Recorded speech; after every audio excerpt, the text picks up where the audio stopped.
Hello everyone, and welcome to the Board State, your first last choice in MTG news. Yes, it has been a while since I've done any of these, but it's only because it's what everyone else is doing, and frankly, it seems like a hassle. But two notable items happened on a day that we were shooting, so I thought, why the hell not? As you may have heard, we are returning to Innistrad in September, with Midnight Hunt being the last roadblock before we get to the real star of Standard this year, Crimson Vow. Here's what we know so far, at least according to the official packaging. 1.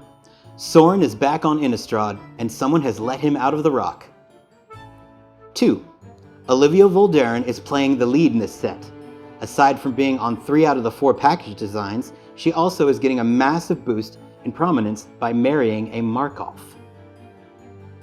The logical choice is Soren, but let's consider a moment. Has Soren ever shown interest in sex or romance of any kind in the history of the game? No evidence points to this, and Soren clearly has disdain for Olivia, so this leads me to believe that Olivia might be marrying the progenitor of all Innistrad's vampires, Edgar Markov. Here's why it could happen.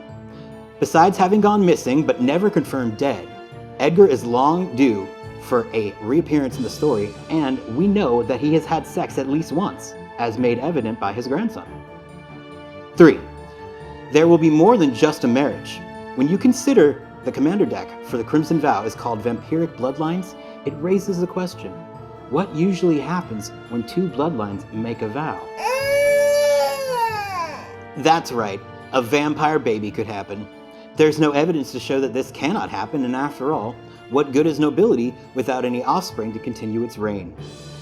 And finally, Robert Hobden has successfully filed a copyright for his Angels and Demons decklist, which would technically make playing this specific list in a public setting or for monetary gain grounds for a lawsuit.